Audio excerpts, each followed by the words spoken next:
ये ध्रुव स्वामिनी नाटक का तृतीय दृश्य है। शक दुर्ग के भीतर एक प्रकोष्ठ, केंद्रित गुलाबी आलोक में एक मंच पर ध्रुव स्वामिनी पादपीठ के ऊपर बाएं पर दाहिना पैर रखकर अधरों से उंगली लगाए चिंतामग्न बैठी है। बाहर कुछ कोलाहल है। सैनिक प्रवेश करके महादेवी की जय हो। ध्रुव स्वामिनी चौंक कर, क्या है?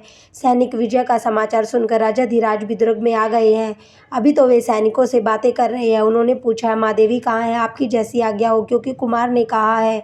ध्रुव स्वामिनी, क्या कहा है? यही न कि मुझसे पूछकर राजा यहाँ आने पाए। ठीक है, अभी मैं बहुत थकी हूँ। सैनिक जाने लगता है उसे रोककर।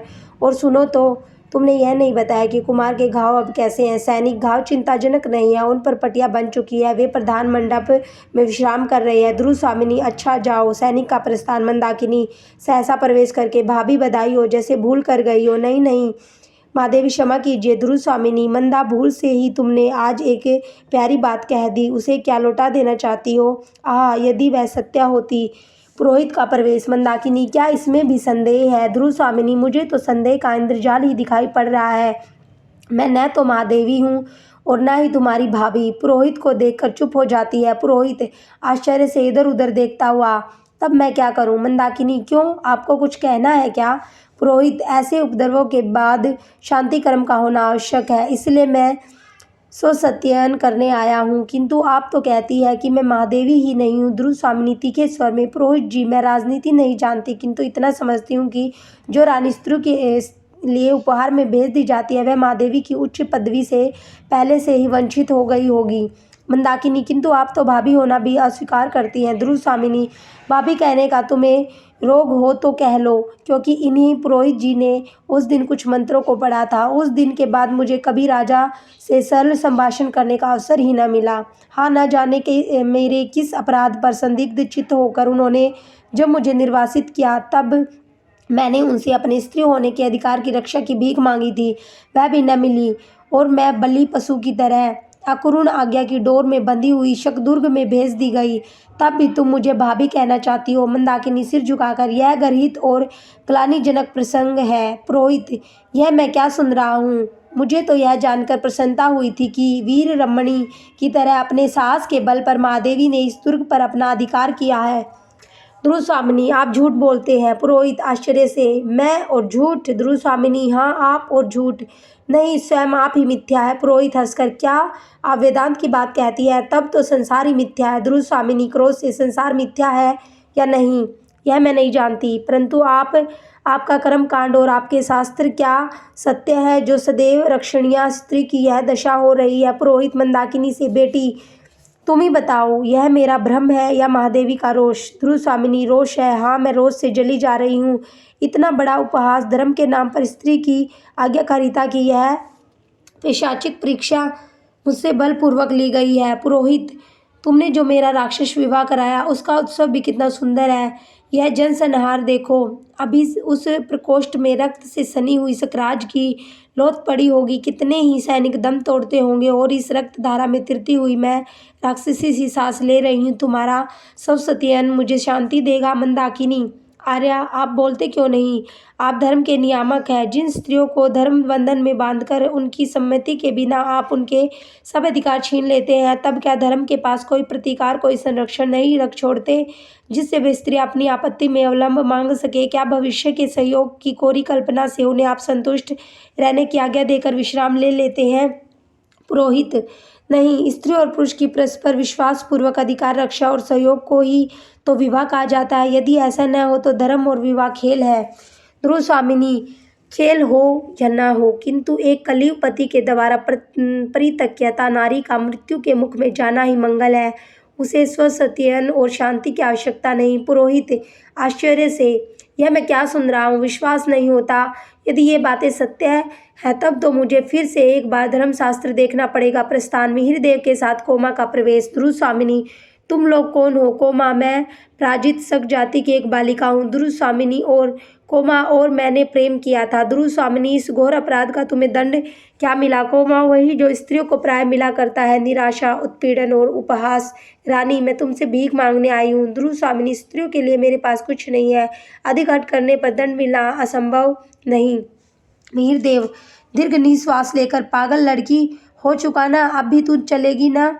कोमा सिर झुका लेती है। मंदाकिनी, तुम चाहते क्या हो? कोमा, रानी तुम स्त्री हो, क्या स्त्री की व्यथा न समझोगी? आज तुम्हारे विजय का अहंकार चाहे तुम्हारे शाश्वत स्त्रीत्व को ढक ले, किंतु सबके जीवन में एक बार प्रेम की दीपावली जलती है, जली होगी अवश्य। तुम्हारे भी जीवन में वह आलोक महोत्सव आया होगा जिसमें हृदय हृदय को पहचानने का प्रयत्न करता है, उदार बनता है और सर्वस्व दान करने का उत्साह रखता है। मुझे सकराज का शव चाहिए। ध्रुव स्वामिनी सोचकर, जलो।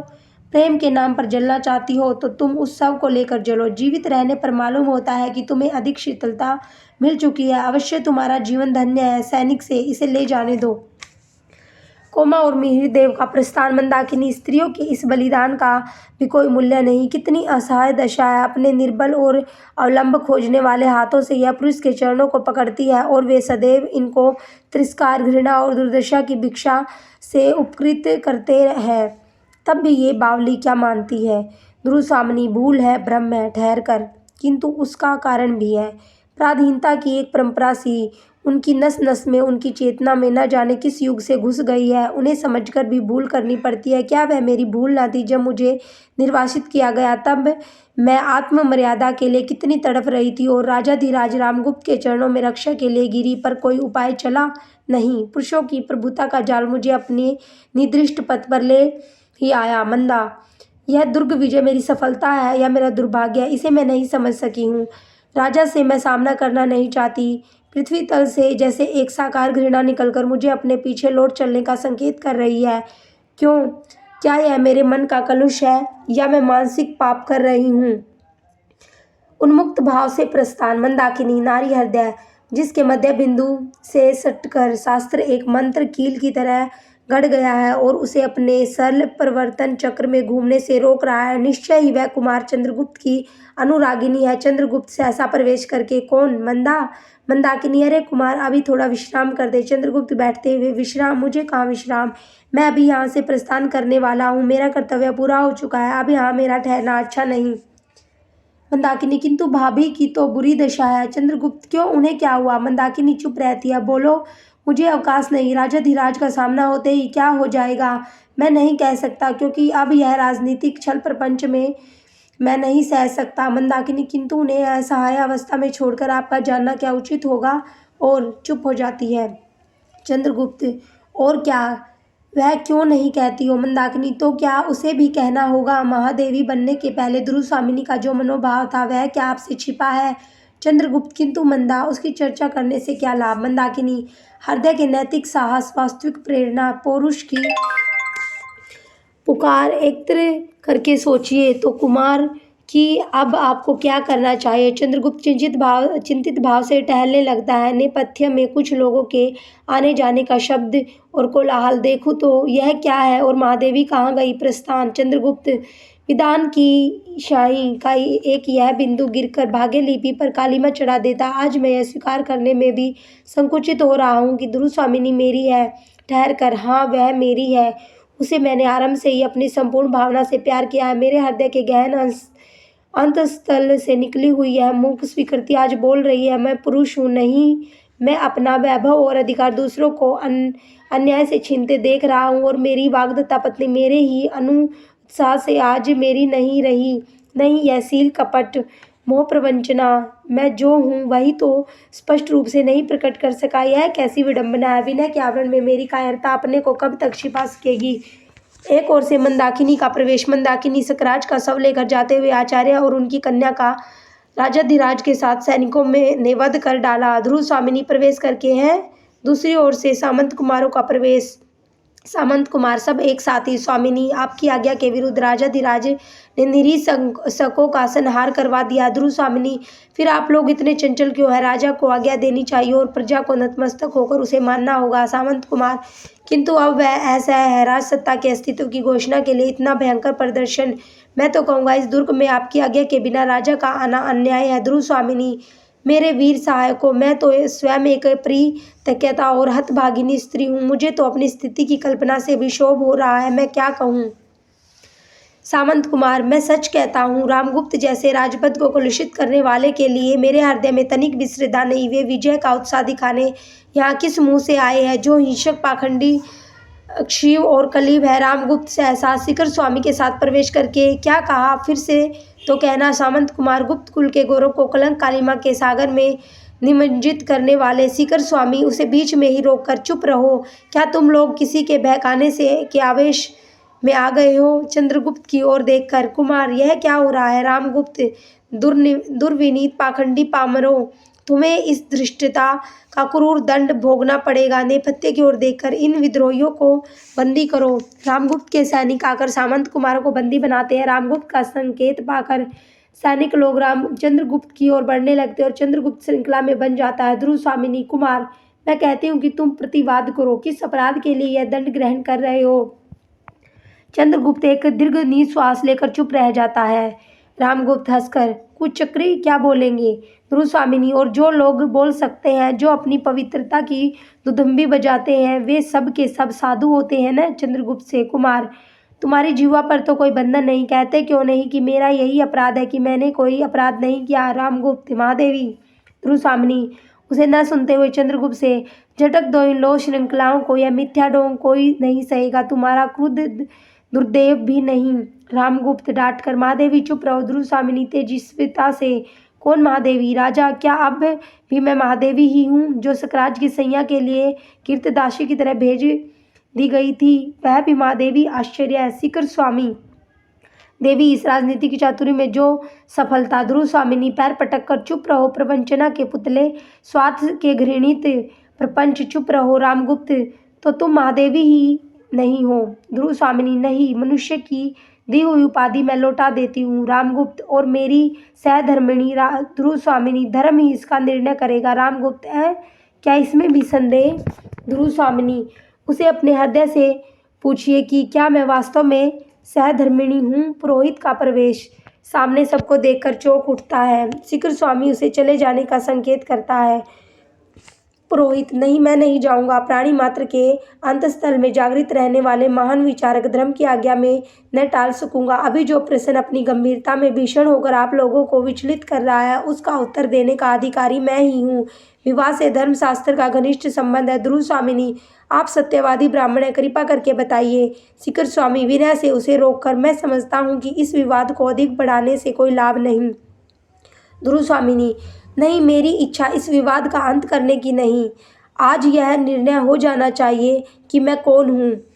रामगुप्त, ध्रुव स्वामिनी, निर्लज्जता की भी एक सीमा होती है। ध्रुव स्वामिनी, मेरी निर्लज्जता का दायित्व कलयुग का पुरुष पर है। स्त्री की लज्जा लूटने वाले उस दस्यु के लिए मैं। रामगुप्त, रोककर, चुप रहो, तुम्हारा पर पुरुष अनुरक्त हृदय अत्यंत कलुषित हो गया है। तुम कालसर्पिणी सी स्त्री, ओह, तुम्हें धर्म का तनिक भी भय नहीं। शिखर, इसे भी बंदी करो। पुरोहित, ठहरिए, महाराज ठहरिए, धर्म की ही बात मैं सोच रहा था। शिखर स्वामी क्रोध से, मैं कहता हूँ कि तुम चुप न रहोगे तो तुम्हारी भी यही दशा होगी। सैनिक आगे बढ़ता है। मंदाकिनी उसे रोककर, महाराज, पुरुषार्थ का इतना बड़ा प्रहसन, अबला पर ऐसा अत्याचार, यह गुप्त सम्राट के लिए शोभा नहीं देता। रामगुप्त सैनिक से, क्या देखते हो जी? सैनिक आगे बढ़ता है और चंद्रगुप्त आवेश में आकर लो श्रृंखला तोड़ डालता है। सब आश्चर्य और भय से देखते हैं। चंद्रगुप्त, मैं भी आर्य समुद्रगुप्त का पुत्र हूँ। और शिखर स्वामी, तुम यह अच्छी तरह जानते हो कि मैं ही उनके द्वारा निर्वाचित युवराज भी हूँ। तुम्हारी नीचता अब असह्य है। तुम अपने राजा को लेकर इस दुर्ग से सकुशल बाहर चले जाओ। यहाँ अब मैं ही सकराज के समस्त अधिकारों का स्वामी हूँ। रामगुप्त, भयभीत होकर चारों ओर देखता हुआ, क्या? ध्रुव स्वामिनी चंद्रगुप्त से, यही तो कुमार। चंद्रगुप्त सैनिकों से डपटकर, मुक्त करो इन सामंत कुमारों को। सैनिक वैसा ही करते हैं और शिखर स्वामी के संकेत से रामगुप्त धीरे धीरे भय से पीछा हटता हुआ बाहर चला जाता है। शिखर स्वामी, कुमार, इस कलह को मिटाने के लिए हम लोगों को परिषद का निर्णय माननीय होना चाहिए। मुझे आपके आधिपत्य से कोई विरोध नहीं, किंतु सब काम विधान के अनुकूल होना चाहिए। मैं कुल वृद्धों को, सामंतों को जो यहाँ उपस्थित है, लीवा लाने जाता हूँ। प्रस्थान। सैनिक लोग और भी मंच ले आते हैं और सामंत कुमार अपने खड्गों को खींचकर चंद्रगुप्त के पीछे खड़े हो जाते हैं। ध्रुव स्वामिनी और चंद्रगुप्त परस्पर एक दूसरे को देखते हुए खड़े रहते हैं। कुल वृद्धों की परिषद के साथ रामगुप्त का प्रवेश। सब लोग मंच पर बैठते हैं। पुरोहित, कुमार, आसन ग्रहण कीजिए। चंद्रगुप्त, मैं अभियुक्त हूँ। शिखर स्वामी, बीती हुई बातों को भूल जाने में ही भलाई है। भाई भाई की तरह गले से लगकर गुप्त कुल का गौरव बढ़ाइए। चंद्रगुप्त अमात्य, तुम गौरव किसको कहते हो? वह है कहीं रोग जर्जर शरीर पर अलंकारों की सजावट, मलिनता और कलुष की ढेरी पर भारी कुमकुम केसर का लेप गौरव नहीं बढ़ाता। कुटिलता की प्रतिमूर्ति। बोलो, मेरी वाग्दत्ता पत्नी और पिता द्वारा दिए हुए मेरे सिंहासन का अपहरण करके किसके संकेत से हुआ और छल से? रामगुप्त, यह उन्मत्त प्रलाप बंद करो। चंद्रगुप्त, तुम मेरे भाई ही हो न, मैं तुमको क्षमा करता हूँ। चंद्रगुप्त, मैं उसे मांगता नहीं और क्षमा देने का अधिकार भी तुम्हारा नहीं रहा। आज तुम राजा नहीं हो, तुम्हारे पाप प्रायश्चित की पुकार कर रहे हैं। न्यायपूर्ण निर्णय की प्रतीक्षा करो और अभियुक्त बनकर अपने अपराधों को सुनो। मंदाकिनी दुर्वामिनी को आगे खींचकर, यह है गुप्त कुल की वधू। रामगुप्त, मंदाकिनी, राजा का भय मंदा का गला नहीं घोट सकता। तुम लोगों में यदि कुछ भी बुद्धि होती तो इस अपनी कुल मर्यादा नारी को शत्रु के दुर्ग में यूं न भेजते। भगवान ने स्त्रियों को उत्पन्न करते यह अधिकारों से वंचित नहीं किया है। तुम लोगों की दस्युवृत्ति ने उन्हें लूटा है। इस परिषद से मेरी प्रार्थना है कि आर्य समुद्रगुप्त का विधान तोड़कर जिन लोगों ने राज क्लीवश किया है उन्हें दंड मिलना चाहिए। शिखर स्वामी, तुम क्या कह रही हो? मंदाकिनी, मैं तुम लोगों की नीचता की गाथा सुना रही हूँ। अनार्य, सुन नहीं सकते? तुम्हारी प्रवंचना ने जिस नरक की सृष्टि की उसका अंत समीप है। यह साम्राज्य किसका है? आर्य समुद्रगुप्त ने किसे युवराज बनाया था?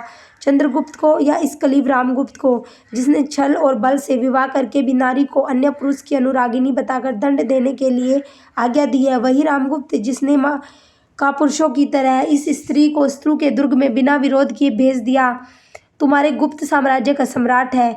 और यह दुर्वामिनी, जिसे कुछ दिनों तक तुम लोगों ने महादेवी कहकर संबोधित किया है, क्या है, कौन है और उसका कैसा अस्तित्व है? कहीं धर्मशास्त्र हो तो उसका मुंह खुलना चाहिए।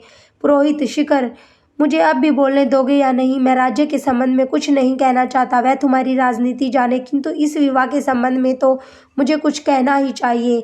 एक कुल वृद्ध, कहिए। देव, आप ही तो धर्मशास्त्र के मुख है। पुरोहित, विवाह की विधि ने देवी दुर्वामिनी और रामगुप्त को एक भ्रांतिपूर्ण बंधन में बांध दिया है। धर्म का उद्देश्य इस तरह पददलित नहीं किया जा सकता। माता और पिता के प्रमाण के कारण से धर्म विवाह केवल परस्पर द्वेष से नहीं टूट सकते, परंतु यह संबंध उन प्रमाणों से भी विहीन है। और भी रामगुप्त को देखकर, यह रामगुप्त मृत और प्रवर्जित तो नहीं, पर गौरव से नष्ट, आचरण से पतित और कर्मों से राजकलिश्वी कलीव है। ऐसी अवस्था में रामगुप्त का दुर्वामिनी पर कोई अधिकार नहीं। रामगुप्त खड़ा होकर क्रोध से, मूर्ख, तुमको मृत्यु का भय नहीं? पुरोहित, तनिक भी नहीं। ब्राह्मण केवल धर्म से भयभीत है, अन्य किसी भी शक्ति को वह तुच्छ समझता है। तुम्हारे बधिक मुझे धार्मिक सत्य कहने से रोक नहीं सकते। उन्हें बुलाओ, मैं प्रस्तुत हूँ। मंदाकिनी, धन्य हो ब्रह्मदेव। शिखर स्वामी, किंतु निर्भीक पुरोहित, तुम कलीव शब्द का प्रयोग कर रहे हो। पुरोहित हंसकर, राजनीतिक दस्यु, तुम शास्त्रार्थ न करो। कलीव, श्री कृष्ण ने अर्जुन को कलीव किस लिए कहा है? जिसे अपनी स्त्री को दूसरे की अंगगामिनी बनने के लिए भेजने में कुछ संकोच नहीं। वह कलीव नहीं तो क्या फिर क्या है? मैं स्पष्ट कहता हूँ कि धर्मशास्त्र रामगुप्त से दुर्वामिनी के मोक्ष की आज्ञा देता है। परिषद, अनार्य, पतित और कलीव रामगुप्त गुप्त साम्राज्य के पवित्र राज्य सिंहासन पर बैठने का अधिकारी नहीं। रामगुप्त सशंक और भयभीत सा इधर उधर देखकर, तुम सब पाखंडी हो, विद्रोही हो। मैं अपने न्यायपूर्ण अधिकार को तुम्हारे जैसे कुत्तों के भौंकने पर छोड़ दूंगा। शिखर स्वामी, किंतु परिषद का विचार तो मानना ही होगा। रामगुप्त रोने के स्वर में, शिखर, तुम भी ऐसा कहते हो? नहीं, मैं यह नहीं मानूंगा। दुर्वामिनी, राम, तुम अभी इस दुर्ग के बाहर जाओ। रामगुप्त, यह परिवर्तन तो सचमुच कलीव हूँ क्या? रामगुप्त को चंद्रगुप्त के पीछे जाकर कटार निकालते देखकर लोग चिल्ला उठते हैं। जब तक चंद्रगुप्त घूमता है तब तक एक सामंत रामगुप्त पर प्रहार करके चंद्रगुप्त की रक्षा कर लेता है। रामगुप्त गिर पड़ता है। सामंत कुमार, राजाधिराज चंद्रगुप्त की जय हो। परिषद, महादेवी दुर्वामिनी की जय हो। पटाक्षेप। आज हमारा दुर्वामिनी नाटक समाप्त हुआ। धन्यवाद।